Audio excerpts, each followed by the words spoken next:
Welcome back, Hour 3, Sam here, AM 1070, The Answer. The only show, in one day, we go from Ed Klein, who wrote the book Unlikable, The Problem with Hillary. You see him on Fox News all the time. Tamara Colbert talking about Article 5 of the Constitution. Special Forces Colonel Steve Booch, stopping by, just being Special Forces, 3rd Battalion, 5th Special Forces Group. And then we have our own psychotherapist on this show, in Jill Payne, psychotherapist to the stars now, as far as I'm concerned, chatwithjill.com. We have it all. Jill, how are you via Skype? Good morning, Sam. Thank you so much. You look lovely today in purple. You know, this is pink, but it comes out purple. Does it not look good? Looks fantastic. Okay. Come on, you're a psychotherapist. You're supposed to say, what do you think it looks like? You said it was purple. I didn't know how it came across. No, how are you doing? No, I'm doing fantastic. All right, let's get to it. I had a good time at the convention. You had a great time in some ways. I enjoyed getting together with like-minded people. I'm not really sure what my $55 door charge went for. You couldn't find, there was no coffee offered at 8 in the morning. There was no bottled water offered. There was nothing. Yes. I heard you say that we're coming together. Yes. There's no good. doubt. Yeah, there's no doubt that the Trump and Cruz people are coming. I talked to one serious person who's like, I'll never vote for Trump, but pretty much you have about 95% unity. What's our topic today as a psychotherapist takes a look at the election? Well, I was going to talk about Jung, who was a doctor in psychology, and he came up with these theories that we label people, and it's very deep in our subconscious. So we don't even know we're doing it. And this happens also when we're having an intimate relationship. So I just want to give this example first so people can understand what is going on with the Democratic Party and what is going on with the Republican Party. People will come into my office as a couple and they'll complain because the husband doesn't put the toilet seat down or the wife doesn't put the cap on the toothpaste. When what really is going on is maybe some disrespect or another theme, a larger thing going on. So what's going on in our Republican Party? We're talking about Donald Trump and his women. Oh, that New York Times article actually, to me, showed him to be good. And so we're focusing on all these little things when actually I think that people need to increase their awareness of how they're looking at the candidates. And so I thought we could have fun with Jung. He has some archetypes. And what archetypes are, we use them in Hollywood to describe villains, heroes, and we do it all through our life. It's deep in our subconscious, these mental images we have of these people. So I thought we could go with Donald Trump, which I think people look at him as the hero. And so what does the hero tell you?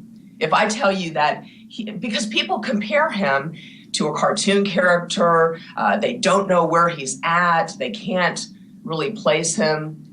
So if I tell you the hero type, what would you think of Donald Trump? Wait, so do you want me to pick a hero or?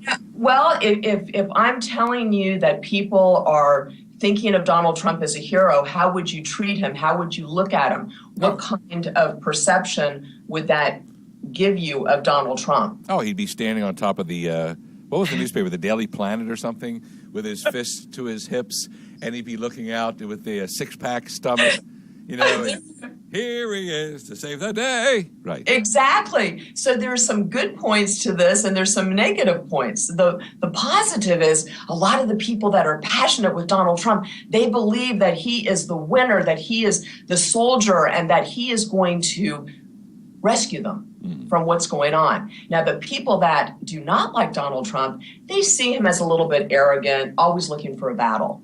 So it's how we look at the character, and that's how we're going to treat him. Doesn't mean we can't change our perception.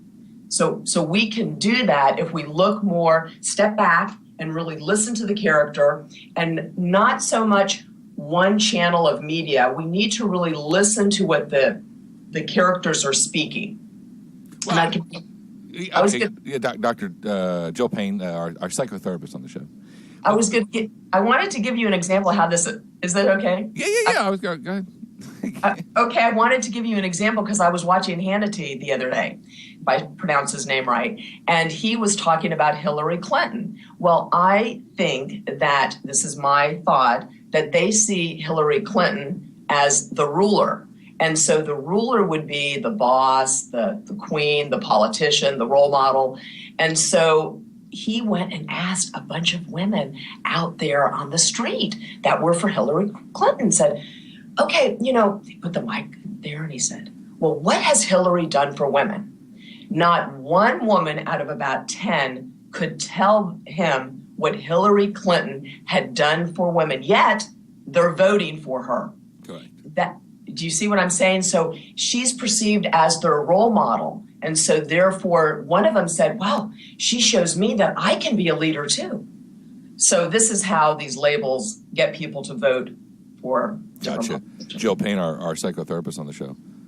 Always remember, because I own a media company, you could interview 100 people and 90 will say, oh, well, she's on this and the other, but your agenda is to get 10 to. So I'm always worried about man on the street interviews because I'm always, and Jimmy Kimmel does it. And I'm always wondering, wait a minute, we see 5 knuckleheads. I wonder if there were 95 normal people who are like, screw you, you're not helping out the bit here. But I like the labels that right. Trump is a hero or a superhero or whatever you call it. He's not the villain. Exactly, a superhero. Because he is an outsider. He admitted so in his interview with Megyn Kelly that aired last night. He said, look, I've never done this before, right? And that's kind of like the superhero. Peter Parker was minding his own business. He gets bit by the spider.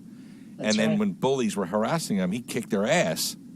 Exactly. He had never encountered that before. So you should call the Trump people and run with that because that's a good. They could use it, couldn't they? Yeah, because it shows that you're not an embedded, seasoned scumbag like the Clintons who've been doing this for years and since the governorship in Arkansas, who've been doing this for decades. Right. Trump rolls up.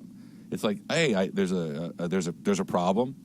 Tears off his shirt, removes his red tie, loses the blue blazer, and kicks ass. So if that's how people are seeing him, Jill, that's fantastic. Maybe he needs to wear a red shirt like he does, but put an S on it. No, excuse me, a T. A T, right. I would wear the shirt with the S on it. But, that's right. And in fact, I don't understand. Maybe that's a good idea. His art people, they should show him there, and he's tearing off the white shirt with the red tie, and underneath is a T, like the super Trump kind of like logo. That.